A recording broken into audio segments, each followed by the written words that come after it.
before we get out of here, just some quick thoughts. First on NWA Power. Episode 4, this featured a slew of matches. We got a no disqualification tag match. We got a main event 6-man, where that was like the big thing they built up to, where we set up a team with Nick Aldis, Colt Cabana, and Mr. Anderson against James Storm and the Wild Cards, where if Nick Aldis's team won, Colt Cabana would get his national title shot against Storm, and if Storm won, he would get a shot at the NWA title, but in order to get that title shot, he also has to abdicate his national title. So they put quite a lot into this main event. I love the fact that, they made a stipulation for if James Storm won, that was of equal value to, Nick Aldis putting up his title shot. It just kind of lets you really be unsure about what the result was. I will say, I feel like, I don't know why Eli Drake was there in that opening segment, and not like, the wild card or Mr. Anderson. I know they said we're going to find some friends in the back, but like, why was Eli Drake there? You know what? I didn't even realize that. That's a great point. The whole opening segment is, you've got Eli Drake out here, and then unless it plays into something where Aldis didn't pick Eli Drake. I mean, it would perhaps make sense if we knew that, I don't know, they were friends or something. But even if they were friends, like, why wouldn't James Storm have chosen him? I think, in these first Drake was the one pushing for James Storm to defend the title against Cabana. So it could be something that does pay off with Drake. We'll see. Yeah, they've been pretty good about stuff like that, but we'll see. That is a good point that I didn't even register watching. I think in the first several episodes, I haven't necessarily gotten a great sense of like who's friends with who. And certainly, like, somebody like Colt Cabana falls into that category because he started off with Ken Anderson, was it? And then like last week he was like doing stuff with Josephus, almost like playing with Josephus until Josephus turned on him. And then this week he's like siding with Aldis. So, maybe it's just like, all the baby faces must hang out with each other. But I guess I don't have a great sense of like who that is yet. And, so that part I found a little bit confusing. I think that the crowd is starting to really get into Aaron Stevens. I think they kind of understand what the character is now that you may not have had week 1, but between the movie trailer last week and, his promos are very much interactive and playing off the audience. And I think they really are starting to get into him now as a heel. Mm-hmm.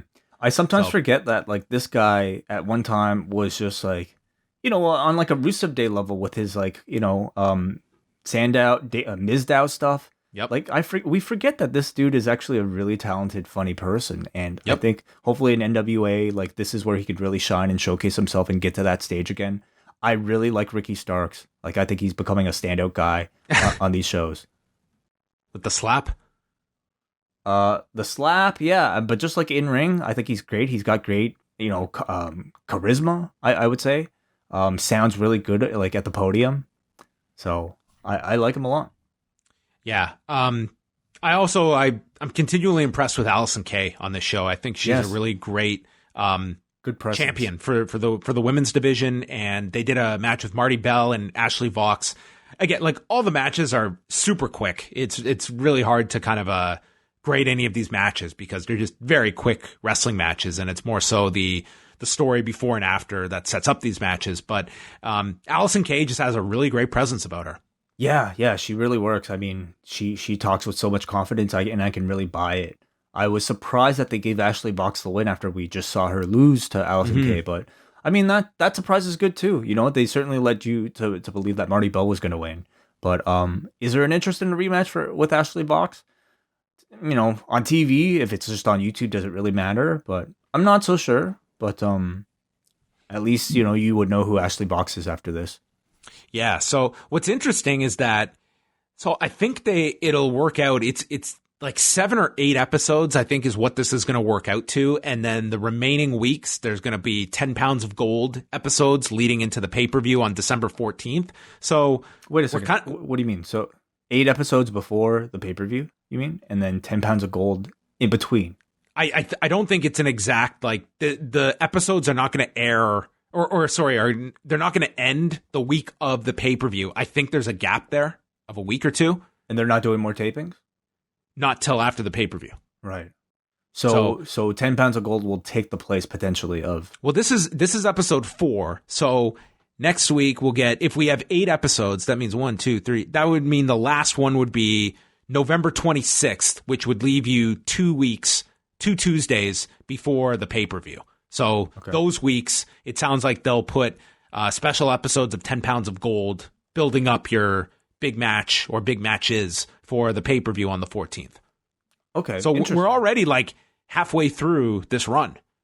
Yeah, that's interesting timing of that pay-per-view. You'd figure they would, time it to run at the end of the episodes weekly, but maybe this 10 pounds of gold might be a big deal. I mean, they had 2 days, and if you get 8 episodes, like it is a lot. It is a lot to tape. So. I think you could sort of tell, like, I don't know when exactly some of these matches were taped, but it does make you wonder, like, much like we saw with NXT or any sort of taped show, how much of like that wear would get on the crowd after like 4 hours, 5 hours. Yeah, and I'm not sure what the breakup was of day 1, day 2 of the tapings. Like if we're watching all of this in order, then you would think that next week would probably be the second day of tapings, as opposed to being the whatever hour it was on the first day. And yeah, it's interesting. Like, to me, the crowd has like largely been pretty interactive in all of this. Mm-hmm. So interesting to watch. Did you get to see any of Impact on Tuesday? I did. Yeah.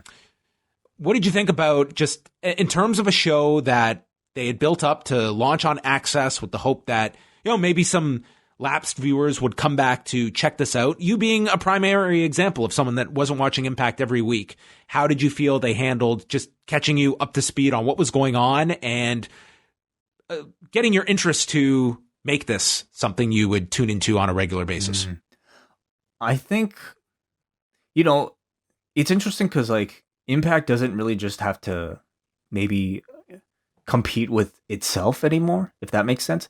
They're now having to compete with, I would say, 2 very much talked about products on a Tuesday in AEW Dark and NWA Power. So at this point, you're asking yourself, if I'm a non-fan, am I going to make 2 extra hours out of my Tuesday for Impact Wrestling when I'm already quite enjoying, 2 other wrestling shows?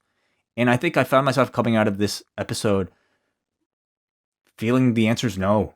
Like, I think they really did try their best, but I don't think the look was very strong.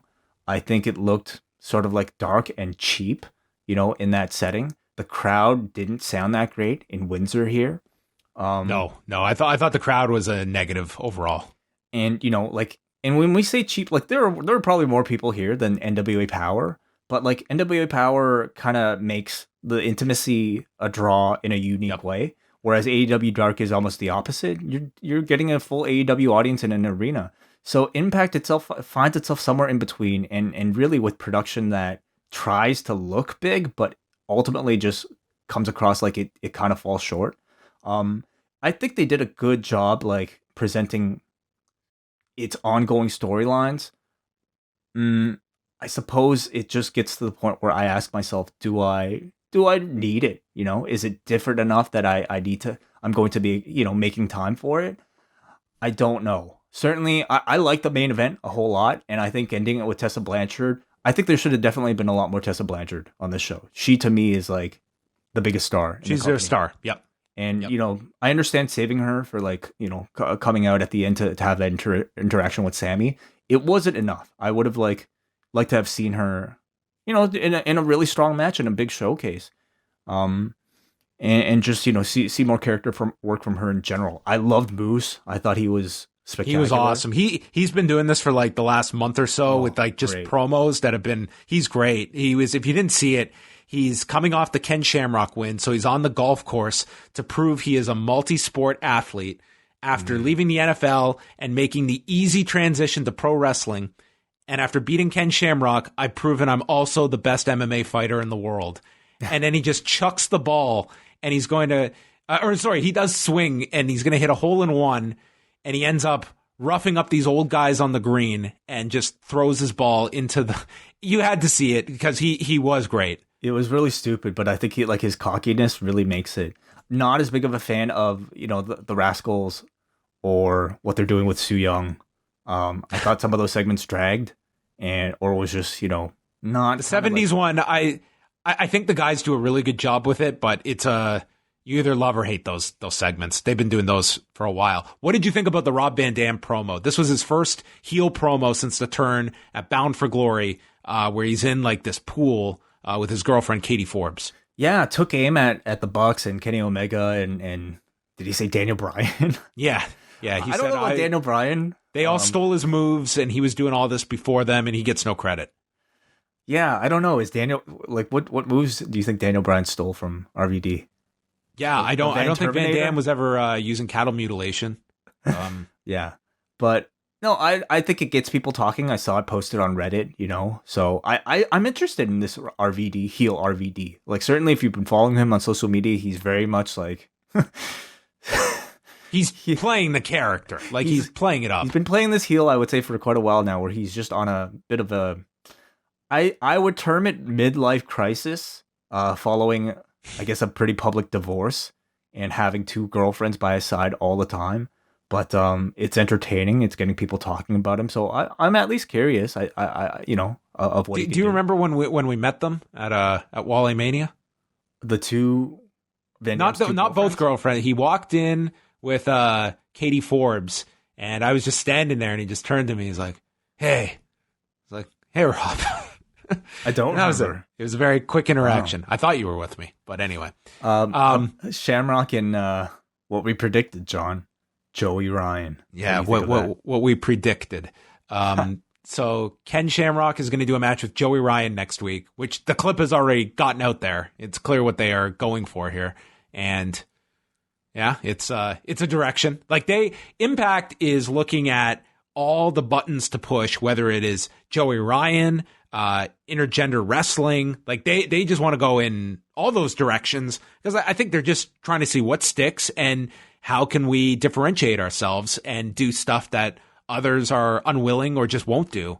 That's part of it for them, is just gaining that kind of attention, whether it's good attention, bad attention. That's what they're going for. And in the case of, the intergender stuff, I think they've done a very good job with it, in particular with Tessa Blanchard. Yeah, that's right. Yeah. Joey Ryan, Shamrock, I think is just one of those like spectacle things that really gets you curious about what it might look like. And, it's Ken Shamrock selling for the dick flip, which I think is hilarious. Yeah. What did you think of the wrestling on the show? I was disappointed with the opener, because I was really looking forward to the Naomichi Marufuji, Josh Alexander match. I just thought like these guys could really just tear it up, and they had like 9.5 minutes, and it was just, I don't know, it was an average match in front of a lackluster crowd. It just didn't really hit my expectation level. The wrestling really, the street fight with Ace Austin and Eddie Edwards, it had that depressing feel at the beginning where they're hitting each other with weapons and no one's reacting. And then towards the end, you could see the crowd had gotten into Eddie Edwards, but even as they're cheering, you can see that they're louder than they sound on TV. So I don't really blame the crowd as much as how it was mic'd, at least for that match. But I thought they worked hard. By the end, they had the crowd. Callahan and Cage didn't have a match at the level of their pay-per-view match, but they also had a lot less time. They had to have a commercial break in there, but they have very good chemistry together. And the ending was very good, with Callahan winning and then doing the face-off with Tessa. But I just thought it was a very long 2 hours. I just thought like this was, it just felt very long to me. Like it took me quite a bit to get through this. Did you feel like it was a strong re-debut, or do you think it was enough for a re-debut for a new audience? By the time this show was over, like I've been watching Impact pretty religiously for the last month or two, but I just can't imagine putting aside 2 hours every Tuesday night to watch this. Like I'll do my best to get to it later in the week, but I can't imagine on Tuesdays spending 2 hours on this. I think that's a lot. That's a long time to have on the show. And I would say if you were just coming back to sample it, I don't know if it necessarily did enough to make this part of to add 2 hours if you're a wrestling fan already watching several programs, to add another 2 hours. I think most people's plates are full. So you got to have something really dynamic. And I think with Impact, you're going to have people will tune in out of curiosity for certain matches or if they hear a lot of buzz about something. But in terms of 2 hours every Tuesday, I think that's a tough ask right now. It's really difficult, and I almost have like a lot of sympathy because you could tell these people are all doing their best, trying their best to create, their best type of wrestling show in the way that they know how. But the market has just gotten so much more difficult right now. And it's a crowded marketplace. But especially even a Tuesday. I think it still has to continue to find its magic.